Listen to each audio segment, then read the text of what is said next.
জনগণের প্রত্যাশা পূরণে সরকার বদ্ধপরিকর বললেন প্রধানমন্ত্রী।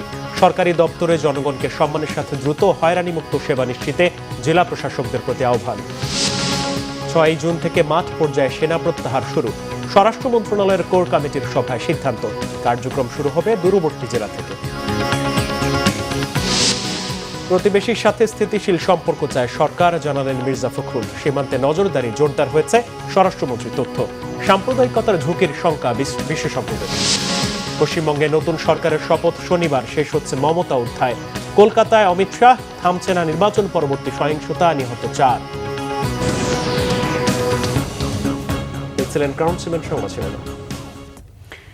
বিএনপির নির্বাচনী ইশতেহার এখন শুধু দলের একার নয়, জনগণের জন্য সরকারের ইশতেহার উল্লেখ করে তা বাস্তবায়নের নির্দেশ দিয়েছেন প্রধানমন্ত্রী তারেক রহমান। বাংলাদেশ অ্যাডমিনিস্ট্রেটিভ সার্ভিস অ্যাসোসিয়েশনের বার্ষিক সম্মেলন অনুষ্ঠানে তিনি এই মন্তব্য করেন। তিনি বলেন, সরকারের উপর জনগণের প্রত্যাশা অনেক। যে কোনো আইনগত এবং মানবিক উদ্যোগে সক্রিয় সহায়তার আশ্বাস দিয়ে দেশ ও জনগণের কল্যাণে নির্ভয়ে নিরপেক্ষভাবে কাজ করার নির্দেশও দেন প্রধানমন্ত্রী তারেক রহমান। দেশ এবং জনগণের কল্যাণে আমরা দলীয়ভাবে যে সকল ইশতেহার প্রণয়ন করেছিলাম, সেই ইশতেহারের পক্ষে দেশের জনগণ সমর্থন জানিয়েছেন। সুতরাং এটি এখন আর বিএনপির দলীয় ইশতেহার নয়, বরং এটি এখন দেশের জনগণের ইশতেহার। সুতরাং এখন ইশতেহার বাস্তবায়নের পালা। বর্তমান সরকারের উপর জনগণের প্রত্যাশা অনেক। বর্তমান গণতান্ত্রিক সরকার জনগণের সকল যৌক্তিক প্রত্যাশা সাধ্যমতন পূরণ করতে বদ্ধপরিকর। এটি জনগণের প্রতি আমাদের অঙ্গীকার। আমরা কথায় কথায় বলি জনগণ রাষ্ট্রের মালিক।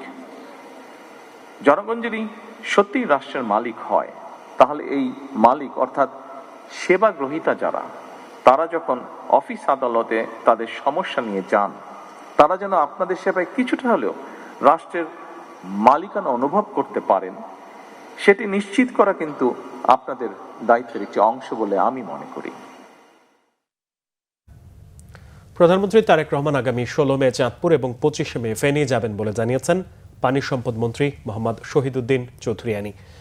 বুধবার প্রধানমন্ত্রীর সঙ্গে বৈঠক শেষে কথা জানান তিনি। অ্যানি বলেন, সফরে অন্যান্য কর্মসূচির সঙ্গে খাল খনন কর্মসূচি উদ্বোধন করবেন তিনি। এ সময় 20,000 কিলোমিটার খাল খননের লক্ষ্যমাত্রা অর্জনে কাজ চলছে বলে জানান মন্ত্রী। পদ্মা ব্যারেজ সম্পর্কে তিনি বলেন, এ বিষয়ে খুব শিগগিরই সিদ্ধান্ত নেবে সরকার। একনেকে উপস্থাপন করা হবে। পদ্মা ব্যারেজ বাংলাদেশের জন্য খুবই প্রয়োজন। প্রধানমন্ত্রীর সঙ্গে বৈঠক নিয়ে তিনি বলেন, তিস্তা মহাপরিকল্পনা নিয়ে প্রাথমিক আলোচনা হয়েছে। 180 দিনে কি কি কাজ সম্পন্ন হবে সে বিষয় নিয়েও আলোচনা হয়েছে।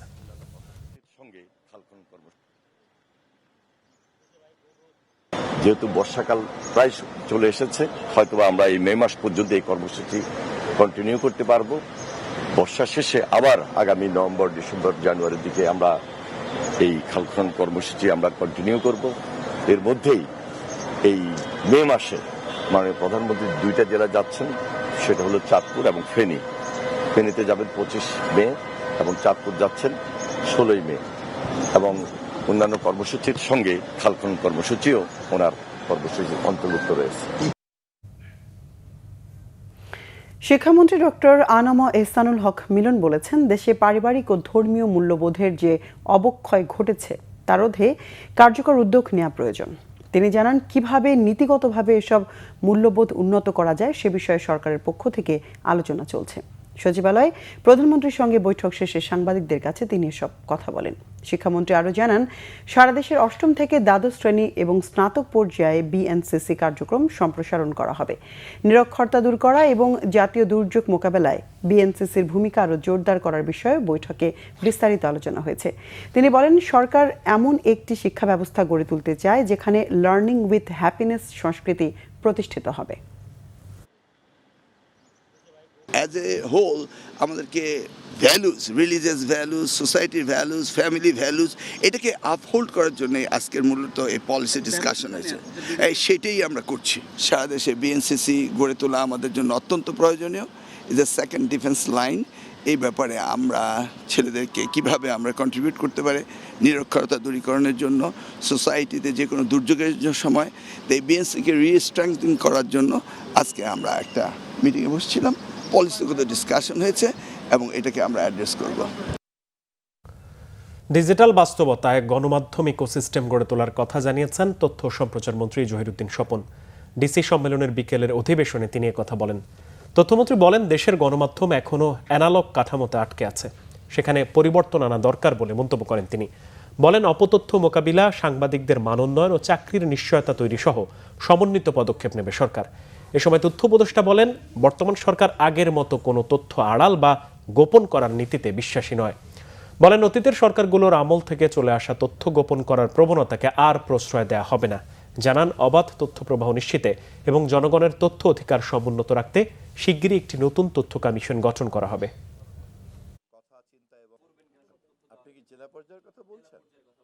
গণমাধ্যমের সমস্যাটা অনেক ব্যাপক, কেননা গণমাধ্যম একটা পুরনো অ্যানালগ জায়গাতে দাঁড়িয়ে আছে, যাকে একটা ডিজিটাল প্ল্যাটফর্মের উপযোগী করে গড়ে তুলতে হবে। আমরা ডিসি সাহেবদেরকে পরামর্শ দিয়েছি, তারাও যেন প্রস্তুত থাকেন। তথ্য মন্ত্রণালয়ের পক্ষ থেকে যখন আমরা এই সক্ষমতা নিয়ে হাজির হব, তখন তারা তাদের সহযোগিতা এবং তাদের কর্মসূচিগুলিকে তারা এগিয়ে নিয়ে যাবেন। তাদের একটা এক্সপেকটেশন হলো সাংবাদিক হওয়ার জন্য কি একটা নীতিমালা থাকা দরকার এবং সাংবাদিকদেরও একটা কোড অফ কন্ডাক্ট থাকা দরকার, যেটা তারা ফলো করবেন। সেই ক্ষেত্রে তাদের দায়িত্ব পালনে সুবিধা হবে। সো এই একটা নীতিমালা এবং রেগুলেশনের কথা আমরা আমাদের মন্ত্রণালয়ের পক্ষ থেকেও ভাবছি এবং এটা আমরা দ্রুতই করব। আগামী 6 জুন মাঠ থেকে সেনা প্রত্যাহার শুরু করার সিদ্ধান্ত নিয়েছে সরকার। আইনশৃঙ্খলা সংক্রান্ত কোর কমিটির সভায় এই সিদ্ধান্ত হয়েছে। সেনা সদস্যদের চূড়ান্ত প্রত্যাহার শুরু হবে আগামী 6 জুন থেকে। দূরবর্তী জেলা থেকে প্রথমে প্রত্যাহার হবে, পরবর্তীকালে ধাপে ধাপে বিভাগীয় শহর এবং বড় জেলা থেকে তুলে নেওয়া হবে। জুন মাসের মধ্যেই মাঠ পর্যায় থেকে সরিয়ে নেওয়া হবে সেনাবাহিনীর সব সদস্যকে। ত্রয়োদশ জাতীয় সংসদ নির্বাচনের মধ্য দিয়ে বিএনপি সরকার গঠনের পর গতকাল মঙ্গলবার কোর কমিটির প্রথম সভা বসে। আইনশৃঙ্খলা, অভ্যন্তরীণ নিরাপত্তা পরিস্থিতি মূল্যায়ন ও প্রয়োজনীয় কর্মপদ্ধতি নির্ধারণের জন্য গত 21 এপ্রিল স্বরাষ্ট্রমন্ত্রী সালাউদ্দিন আহমেদকে সভাপতি করে এই কমিটি পুনর্গঠন করা হয়েছিল। আওয়ামী লীগ আমলে 2024 সালের জুলাই মাসে বেসামরিক প্রশাসনকে সহায়তা করতে মাঠে নেমেছিলেন প্রতিরক্ষা বাহিনীর সদস্যরা। অন্তর্বর্তী সরকারের পুরোটা সময় জুড়েই সেনাবাহিনী মাঠে ছিল। বাণিজ্যমন্ত্রী খন্দকার আব্দুল মুক্তাদির জানিয়েছেন, বিএনপি সরকার সর্বোচ্চ গুরুত্ব দিচ্ছে দেশের বিনিয়োগের ওপর, তাই সত্যিকার অর্থেই কার্যকর করা হবে বিনিয়োগে ওয়ান স্টপ সার্ভিস। রাজধানীর একটি হোটেলে তৈরি পোশাক শিল্প নিয়ে সেমিনারে এমন কথা জানিয়েছেন বাণিজ্যমন্ত্রী। তিনি আরও বলেন, বাংলাদেশে বিনিয়োগে সঠিক পরিবেশ নিশ্চিতে সবার আগে লজিস্টিক ব্যয় কমাতে চায় সরকার। গতি বাড়ানো হবে চট্টগ্রাম বন্দরে। বাণিজ্যমন্ত্রী বলেন, এলডিসি পরবর্তী প্রধান দুটি চ্যালেঞ্জ সহজ শর্তে ঋণ সুবিধা হারানো এবং আন্তর্জাতিক বাজারে বিশেষ বাণিজ্যিক সুবিধা হারানো। তাই নতুন উদীয়মান পরিস্থিতির সাথে মানিয়ে নিতে বাংলাদেশকে বিনিয়োগের জন্য আরও আকর্ষণীয় করে তোলার উপর সর্বোচ্চ গুরুত্ব দিচ্ছে সরকার। অনুষ্ঠানে বাংলাদেশে নিযুক্ত ইইউ রাষ্ট্রদূত মাইকেল মিলার জানিয়েছেন, বাংলাদেশের সাথে মুক্ত বাণিজ্য চুক্তি নিয়ে আলোচনায় আগ্রহী ইউরোপীয় union. We are going to make the one-stop service a real one-stop service. Everything put in one place, and everything will be channeled from one office to different government agencies and will be coordinated from one office. So an investor or a new company will not have to knock door after door to get all the clearances and get frustrated, exhausted after a couple of months. দেশের স্বার্থ রক্ষায় যুক্তরাষ্ট্রের সাথে বাণিজ্য চুক্তির ধারাগুলো নিয়ে সরকার আলোচনা চালিয়ে যাবে। সবার আগে দেশের স্বার্থকেই প্রাধান্য দেওয়া হবে বলে জানিয়েছেন প্রধানমন্ত্রীর অর্থ ও পরিকল্পনা উপদেষ্টা রাশেদ আল মাহমুদ তিতুমির।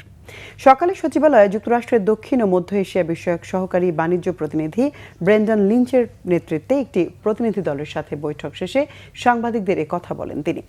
দুই দেশের মধ্যে যে চুক্তি হয়েছে তাকে সম্মান দেখাতে হবে জানিয়ে তিনি বলেন, শুধু একটি দেশ নয়, বিভিন্ন দেশের সাথে বাণিজ্যিক সম্পর্ক এগিয়ে নিতেও কাজ করছে সরকার। চুক্তি অনুযায়ী সরকার যুক্তরাষ্ট্র থেকে বোয়িং কিনছে বলে জানান প্রধানমন্ত্রীর অর্থ উপদেষ্টা। প্রতিবেশী দেশের সাথে স্থিতিশীল সম্পর্ক চায় বাংলাদেশ, জানিয়েছেন স্থানীয় সরকার মন্ত্রী মির্জা ফখরুল ইসলাম আলমগীর। পাশাপাশি বিদেশি বিনিয়োগ সহজতর করতে এবং বিনিয়োগকারীদের আস্থা ফেরাতে কাজ শুরু হয়েছে। রোহিঙ্গা ইস্যু সমাধান ও বঙ্গোপসাগরের নিরাপত্তা, জ্বালানি সংকট নিরসন ও আইন শৃঙ্খলা পরিস্থিতির উন্নয়নের মধ্য দিয়ে স্থিতিশীল ও বিনিয়োগ বান্ধব অর্থনীতি গড়ে তোলাই সরকারের লক্ষ্য বলে জানান তিনি। নাবিল জাহাঙ্গীরের রিপোর্টে বিস্তারিত। আমি ডিফেন্স জার্নালের যুক্তরাষ্ট্রভিত্তিক গবেষণা সংস্থা কম্পাসের আয়োজনে বুধবার দাতা দেশগুলোর প্রতিনিধিদের সাথে সংলাপে বসে সরকারের উচ্চ পর্যায়ের একটি প্রতিনিধি দল। বিষয় ছিল বাংলাদেশে বৈদেশিক বিনিয়োগের পথ সুগম করা। আলোচনায় বাংলাদেশে বিনিয়োগের ক্ষেত্রে বিদ্যমান বিভিন্ন চ্যালেঞ্জ চিহ্নিত করা হয়। উঠে আসে আইন শৃঙ্খলা পরিস্থিতি, প্রতিবেশীদের সাথে সম্পর্ক, রোহিঙ্গা প্রত্যাবর্তন, বঙ্গোপসাগরের সুরক্ষা, প্রতিরক্ষা সহ বিভিন্ন বিষয়। অবকাঠামোগত সমস্যা আছে, দুর্নীতি আছে, আমাদের আরও বিভিন্ন রকমের ব্যারিয়ার আছে। তারপরে এখানে সিকিউরিটির সমস্যা আছে, মেরিটাইম যে সমস্যা সেগুলো নিয়ে আলোকপাত করা হয়েছে, ডিফেন্স রিলেটেড বিষয়গুলো নিয়ে আলোকপাত করা হয়েছে। এখানে যারা উন্নয়ন সহযোগী আছেন তারা হচ্ছে কি তাদের প্রবলেমগুলো বেশিরভাগ ফোকাস করেছেন যে আমরা এইটা ফেস করছি, আপনারা এটা কবে ঠিক করবেন। বৈঠক শেষে প্রধানমন্ত্রীর উপদেষ্টা মাহাদি আমিন জানান, বিদেশি বিনিয়োগকারীদের আস্থা ফেরাতে দেশকে স্থিতিশীল রাখতে প্রতিশ্রুতিবদ্ধ সরকার। অন্যান্য দেশের তুলনায় জ্বালানির ক্ষেত্রে যথেষ্ট ভালো অবস্থা রয়েছে। অন্য যে কোনো দেশের তুলনায় আমাদের দেশে তেলের দাম যথেষ্ট নিয়ন্ত্রণে রয়েছে। সেখানকার ডিমান্ড অনুযায়ী সাপ্লাইটা আমরা স্থিতিশীল রেখেছি এবং বৈশ্বিক অনেক চ্যালেঞ্জ থাকা সত্ত্বেও এভরি চ্যালেঞ্জকে আমরা একটা অপরচুনিটি হিসেবে নিয়ে ইনশাল্লাহ দেশটাকে সামনের দিকে এগিয়ে নিয়ে যাব। সংলাপ শেষে স্থানীয় সরকার মন্ত্রী ও বিএনপি মহাসচিব মির্জা ফখরুল ইসলাম আলমগীর সাংবাদিকদের বলেন, বিদ্যমান নানা সংকট সমাধানের মধ্য দিয়ে বিনিয়োগ বান্ধব অর্থনীতি গড়ে তুলতে চায় সরকার। বঙ্গোপসাগরের নিরাপত্তা জোরদারের পাশাপাশি প্রতিবেশীদের সাথেও সুসম্পর্ক বজায় রাখতে চায় সরকার। আপনার একটা স্থিতিশীলতা যদি আমরা নিয়ে আসতে পারি দেশের মধ্যে, তাহলে অবশ্যই আমরা আমাদের যে লক্ষ্য আছে অর্থনৈতিক উন্নয়ন করা, আপনার দেশে ইনভেস্টমেন্ট বাড়ানো, দেশে মানুষের কর্মসংস্থানের সৃষ্টি করা, এই কাজগুলোতে আমরা এগিয়ে যেতে সক্ষম হব। আমাদের সিকিউরিটি একটা আলাদা কোশ্চেন আছে যে আমাদের বে অফ বেঙ্গল যে আছে সেটাকে নিরাপদ রাখা, আমাদের বন্ধুদের সঙ্গে আমাদের সম্পর্ককে স্থিতিশীল রাখা, আমাদের প্রতিবেশীদের সঙ্গে সম্পর্ককে স্থিতিশীল রাখা, এই বিষয়গুলো অবশ্যই আমাদেরকে সমাধান করতে হবে। এই ধরনের সংলাপ ধারাবাহিকভাবে চালিয়ে গেলে পরিবর্তিত বৈশ্বিক পরিস্থিতিতে সামনের চ্যালেঞ্জগুলো মোকাবেলার কার্যকর পথ বের করা সম্ভব হবে বলে প্রত্যাশা আয়োজকদের। আমাদের বে অফ বেঙ্গল যে আছে। নাবিল জাহাঙ্গীর, বাংলা ভিশন, ঢাকা। পশ্চিমবঙ্গের অস্থিরতায় সম্ভাব্য পুশ-ইন ঠেকাতে সীমান্তে নজরদারি জোরদারে বিজিবিকে প্রস্তুত থাকার নির্দেশনা দিয়েছেন স্বরাষ্ট্রমন্ত্রী সালাউদ্দিন আহমেদ। তিনি জানান, অন্তর্বর্তী সরকারের সময় হওয়া অভ্যুত্থান সংশ্লিষ্ট সব মামলা যাচাই করা হবে। জেলা প্রশাসকদের এ বিষয়ে 1 মাসের মধ্যে সব মামলার তথ্য জমা দিতে বলা হয়েছে বলে জানান স্বরাষ্ট্রমন্ত্রী। জিয়াউল হক সবুজের রিপোর্টে বিস্তারিত। বিধানসভা নির্বাচনকে কেন্দ্র করে ভারতের পশ্চিমবঙ্গে ছড়িয়ে পড়েছে সংঘাত সহিংসতা। দেশটিতে রাজনৈতিক উত্তেজনা চরমে ওঠায় শঙ্কা করা হচ্ছে এর আঁচ লাগতে পারে বাংলাদেশেও। এখনো উদ্বেগজনক কিছু না ঘটলেও সম্ভাব্য পুশ-ইন ঠেকাতে সীমান্তে নজরদারি বাড়ানো হচ্ছে বলে জানিয়েছেন স্বরাষ্ট্রমন্ত্রী। আমাদের বর্ডার গার্ড বাহিনী বিজিবিকে আমরা নির্দেশ দিয়েছি যাতে বর্ডারগুলোতে তারা একটু অ্যালার্ট থাকে, কারণ সেই রকমের সম্ভাবনা দেখি না। যদি হয় যাতে অ্যাড্রেস করতে পারে, সেই জন্য আমরা আগে থেকে সতর্কতা অবলম্বন করেছি। সম্মেলনের শেষ দিনের অধিবেশনে আগামী ঈদযাত্রায় নিরাপত্তা দিতে জেলা প্রশাসকদের নির্দেশ দেন স্বরাষ্ট্রমন্ত্রী। বৈষম্য বিরোধী আন্দোলনকে ঘিরে হওয়া মামলায় কাউকে উদ্দেশ্য প্রণোদিতভাবে জড়ানো হয়েছে কিনা তা যাচাইয়ে 5 অগাস্টের পর হওয়া সব মামলার তথ্য চাওয়া হয়েছে। তাদের কাছে তালিকা চেয়েছি জেলা পর্যায়ে যে জেলাওয়ারি কতগুলো মামলা সেরকম দাখিল হয়েছে। এগুলো রিমোট ডিস্ট্রিক্টগুলোতে হয়তো কম, কিন্তু মহানগরগুলোতে সংখ্যা একটু বেশি। তাতে আমরা যাচাই বাছাই করে দেখব, যাতে আপনারা সবাই জানেন অনেক মামলার মধ্যে হাজার হাজার লোককে আসামি করা হয়েছে।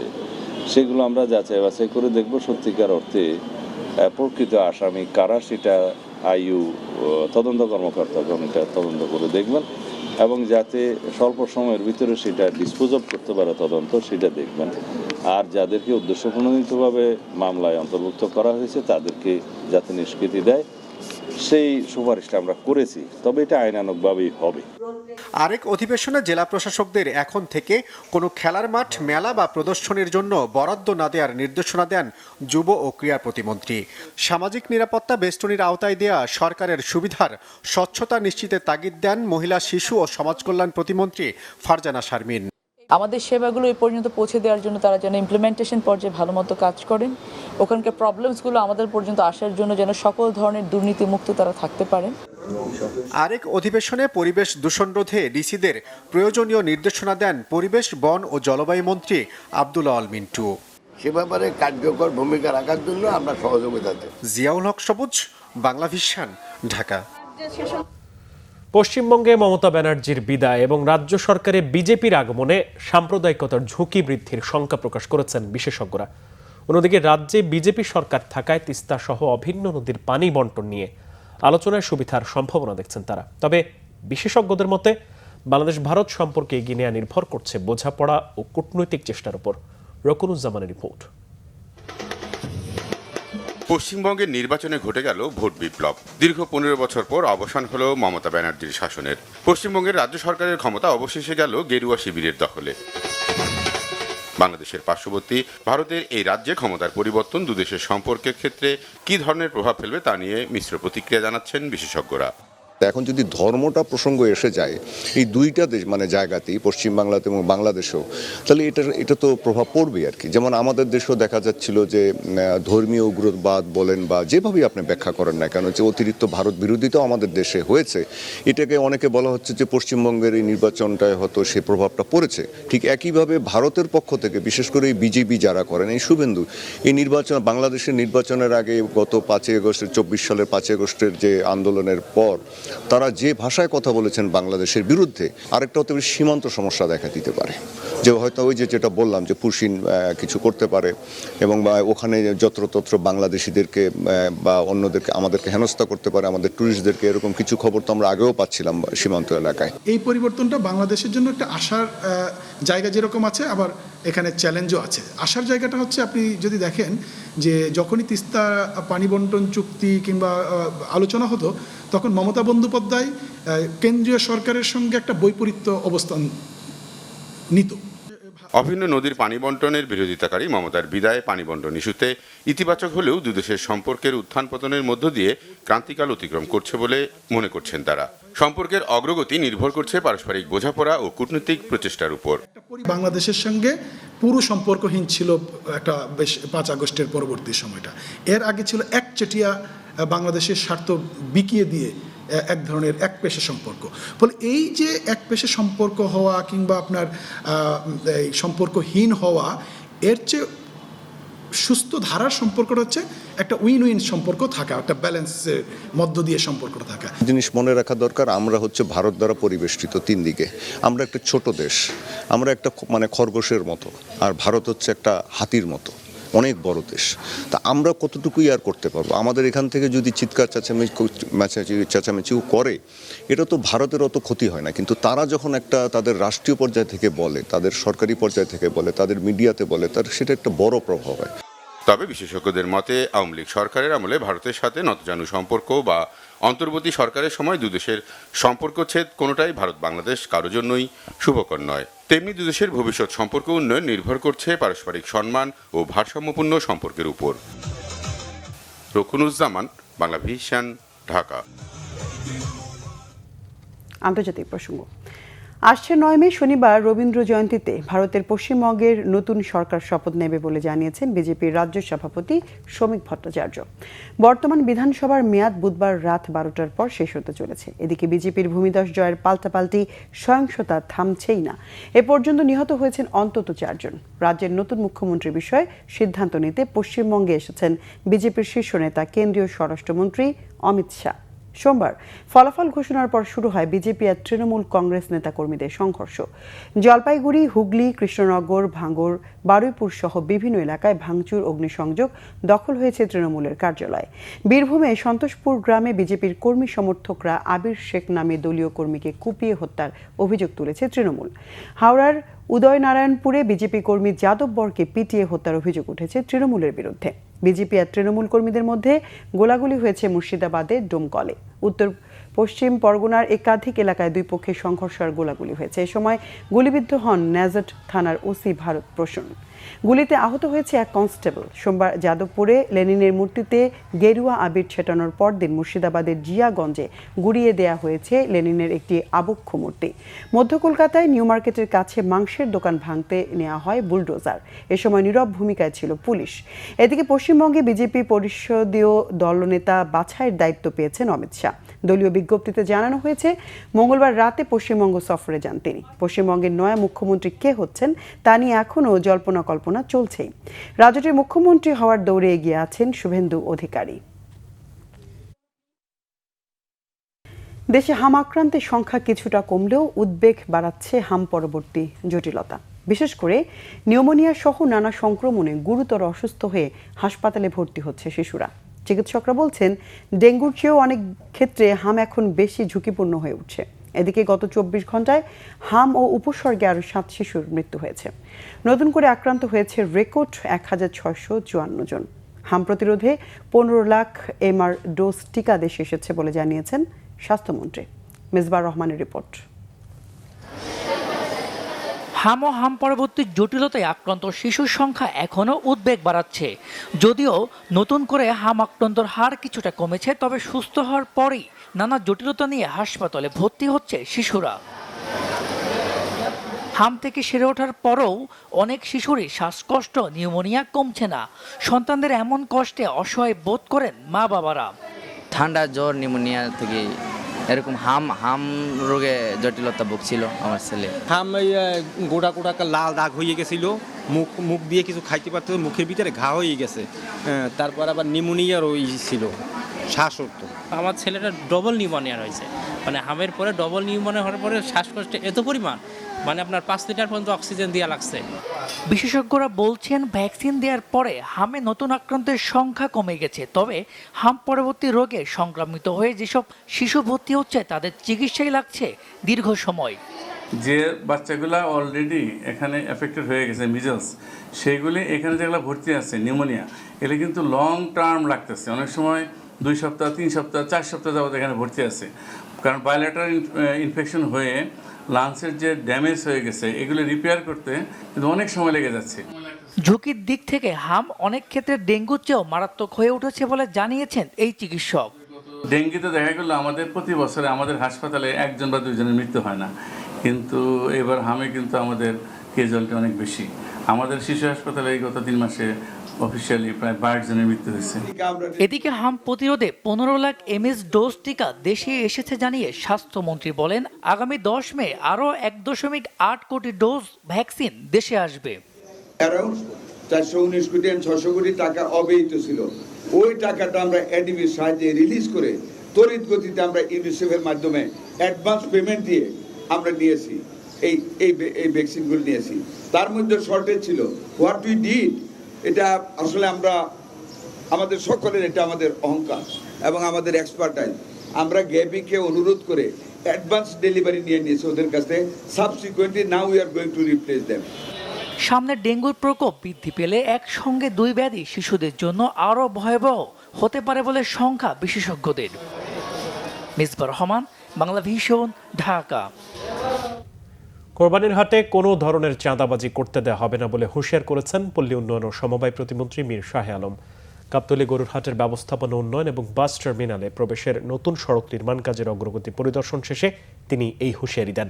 প্রতিমন্ত্রী জানান আসন্ন কোরবানির পশুর হাটে ক্রেতা ও বিক্রেতাদের নির্বিঘ্নে কেনাবেচা নিশ্চিতে থাকবে কয়েক স্তরের নিরাপত্তা, মোতায়েন করা হবে র্যাব ও সেনাবাহিনী। এ সময় প্রতিমন্ত্রী আরও বলেন হাটে জাল টাকা প্রতিরোধে বিশেষ ব্যবস্থা নেওয়া হচ্ছে, পাশাপাশি জরুরি সেবার জন্য স্থাপন করা হবে মেডিকেল বুথ। এ সময় সেখানে ছিলেন ঢাকা উত্তর সিটি কর্পোরেশনের প্রশাসক শফিকুল ইসলাম খান।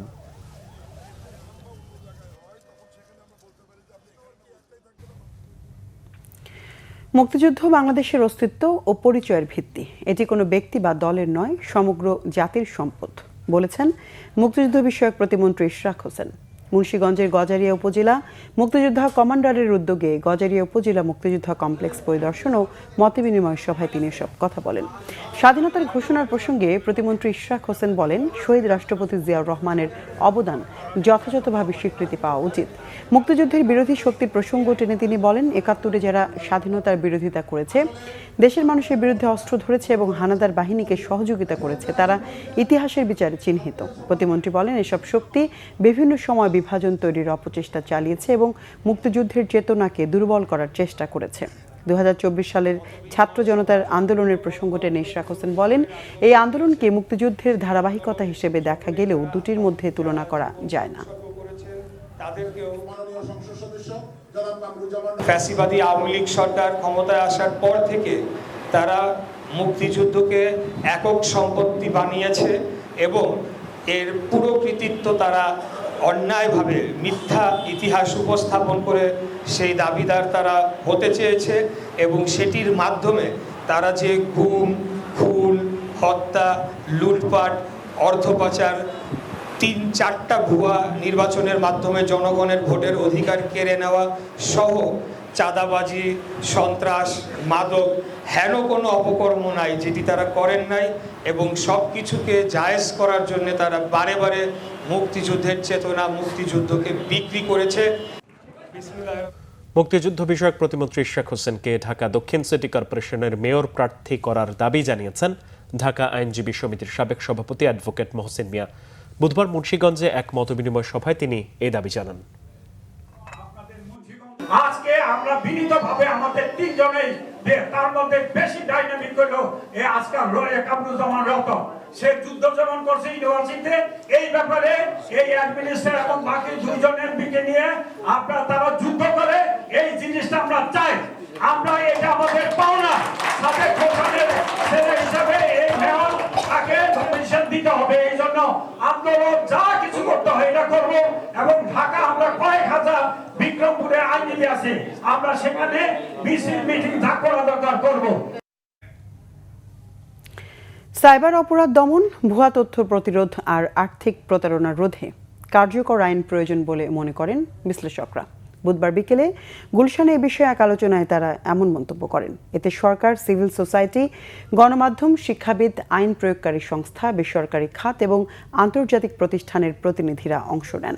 আলোচনায় অংশগ্রহণকারীরা সম্প্রতি পাস হওয়া সাইবার সিকিউরিটি আইনের প্রভাব নিয়ে মতামত দেন। অনলাইনে অবৈধ ও ক্ষতিকর কন্টেন্টের সংখ্যা নির্ধারণ, কন্টেন্ট মডারেশন, স্বচ্ছতা ও জবাবদিহিতা এবং আন্তর্জাতিক নিয়ন্ত্রক কাঠামোর সঙ্গে সামঞ্জস্য বজায় রাখার বিষয়গুলো গুরুত্ব পায়। সংলাপে অংশগ্রহণকারীরা বলেন, সাইবার অপরাধ দমন, ভুয়া তথ্য প্রতিরোধ এবং আর্থিক প্রতারণা রোধে কার্যকর আইন প্রয়োজন।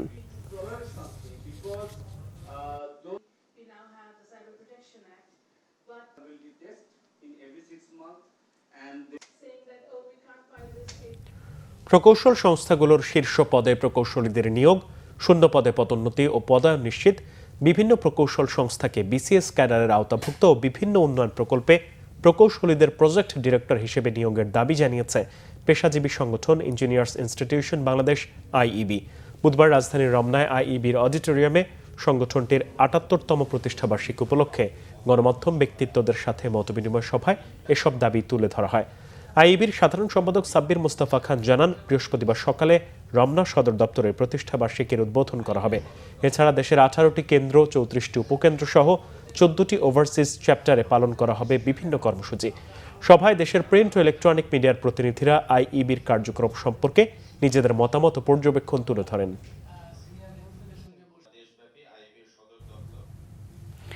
সমাজ কল্যাণ এবং নারী ও শিশু বিষয়ক মন্ত্রী ডাক্তার এজেডএম জাহিদ হোসেনের মা বেগম জেবুন্নেসা মারা গেছেন। ইন্না লিল্লাহি ওয়া ইন্না ইলাইহি রাজিউন। বিএনপি মিডিয়া সেলের সদস্য শায়রুল কবির খান জানান, বুধবার ভোর 5টা 38 ঢাকার এভারকেয়ার হাসপাতালে তার মৃত্যু হয়। দীর্ঘদিন ধরেই তিনি হাসপাতালেই ভর্তি ছিলেন। বেগম জেবুন্নেসার মৃত্যুতে এক শোক বার্তায় রাষ্ট্রপতি মোহাম্মদ শাহাবুদ্দিন বলেন, মরহুমা বেগম জেবুন্নেসা ছিলেন একজন আত্মনিবেদিত শিক্ষাবিদ ও আদর্শ শিক্ষিকা। মরহুমার মৃত্যুতে গভীর শোক প্রকাশ করেছেন প্রধানমন্ত্রী ও বিএনপি চেয়ারম্যান তারেক রহমান। শোক বার্তায় তিনি মরহুমার আত্মার মাগফিরাত কামনা করেন এবং শোক সন্তপ্ত পরিবারের প্রতি সমবেদনা জানান।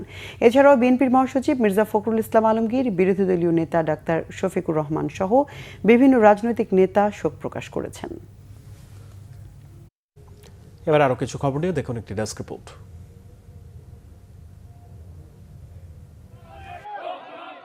হবিগঞ্জের বিভিন্ন উন্নয়ন কর্মকাণ্ডে ব্যাপক বরাদ্দ দেয় প্রধানমন্ত্রী তারেক রহমানকে অভিনন্দন জানিয়ে আনন্দ র্যালি করেছে বিএনপির বিভিন্ন উপজেলা, ইউনিয়ন ও পৌরসভার কয়েক হাজার নেতাকর্মী। শহরের কেন্দ্রীয় ঈদগাহ থেকে র্যালিটি বের হয়ে বিভিন্ন সড়ক ঘুরে আসে। এর আগে ঈদগাহ মাঠে প্রধান অতিথির বক্তব্য রাখেন হুইপ মোহাম্মদ জি.কে. গৌস। নোয়াখালীতে কেন্দ্রীয় ছাত্রদলের সাধারণ সম্পাদক নাসিরউদ্দিন নাসিরকে অভিবাদন জানিয়ে আনন্দ শোভাযাত্রা করেছে জেলা ছাত্রদলের নেতাকর্মীরা।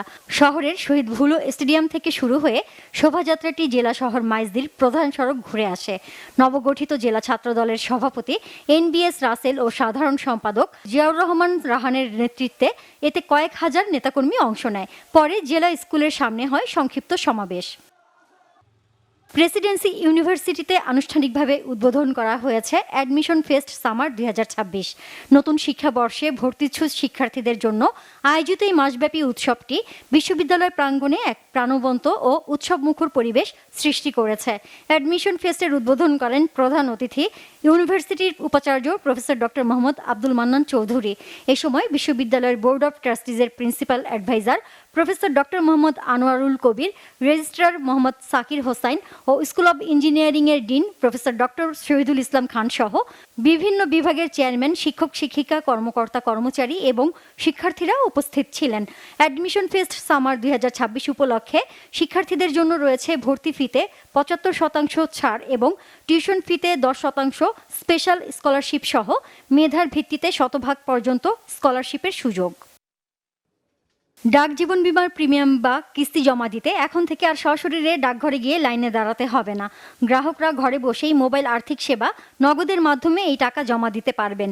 বাংলাদেশ ডাক বিভাগের সঙ্গে এ বিষয়ে একটি চুক্তি সম্পন্ন করেছে নগদ। ডাক ভবনে এই চুক্তিতে সই করেন ডাক বিভাগের পক্ষে অতিরিক্ত জেনারেল ম্যানেজার পূর্বাঞ্চল ঢাকা মোহাম্মদ আব্দুল হান্নান ও অতিরিক্ত জেনারেল ম্যানেজার পশ্চিমাঞ্চল রংপুরের প্রদীপ কুমার এবং নগদের পক্ষে প্রতিষ্ঠানটির chief corporate affairs officer Mohammad Shamsul Islam, ডাক অধিদপ্তরের মহাপরিচালক কাজী আসাদুল ইসলাম এবং বাংলাদেশ ব্যাংক নিযুক্ত নগদের প্রশাসক মোহাম্মদ মোতাসিম বিল্লাহ উপস্থিত ছিলেন এ সময়।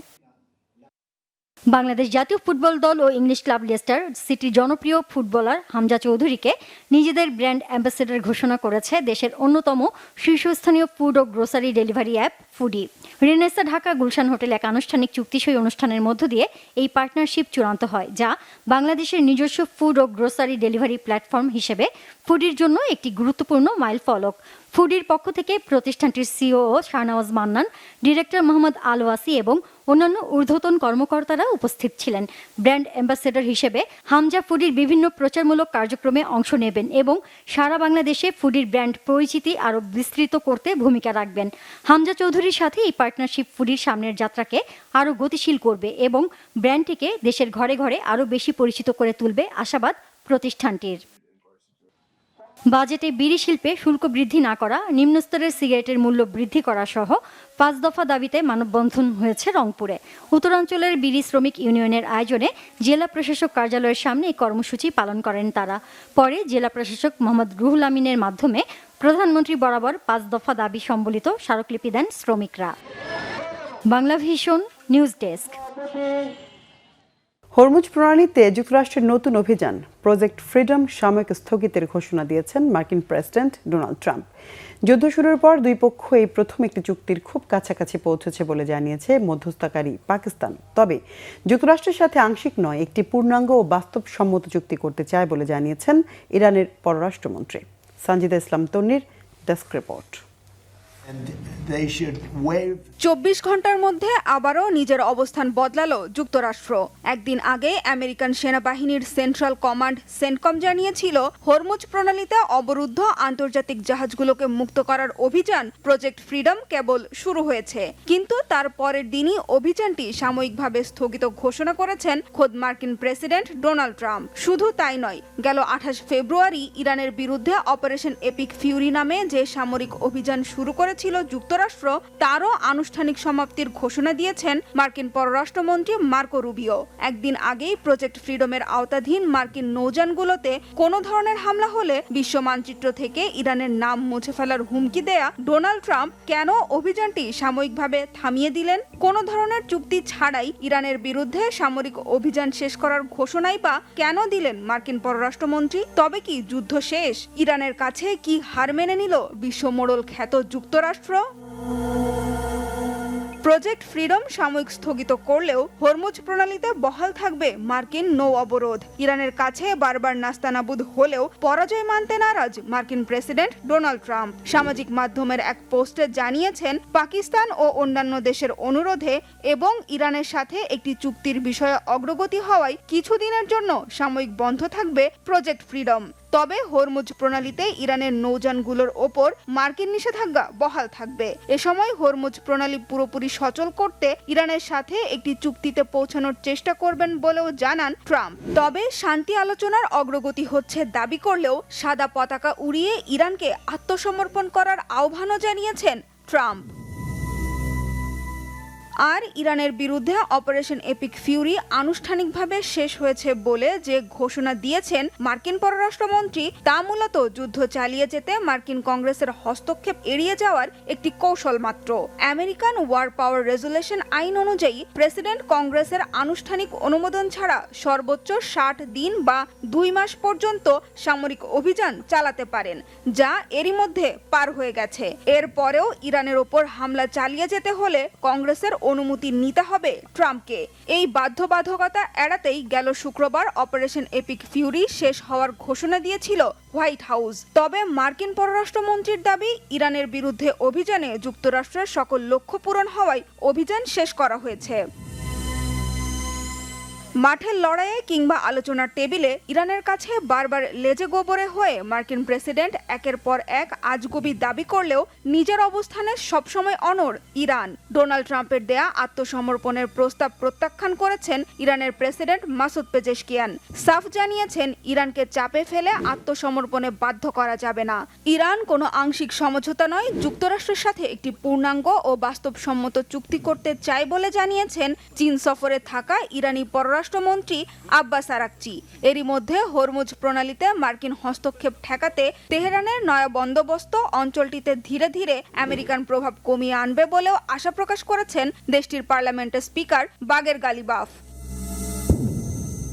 এদিকে হরমুজ প্রণালী খুলে দেওয়ার জন্য যুক্তরাষ্ট্র ও ইরান একটি চুক্তির খুব কাছাকাছি পৌঁছেছে বলে জানিয়েছে মধ্যস্থতাকারী পাকিস্তান। যুদ্ধ শুরুর পর থেকে এ পর্যন্ত দুই পক্ষই এক পৃষ্ঠার একটি সমঝোতা স্মারকে রাজি হওয়ার সবচেয়ে কাছাকাছি রয়েছে বলেও জানিয়েছে পাকিস্তানের দুটি সূত্র।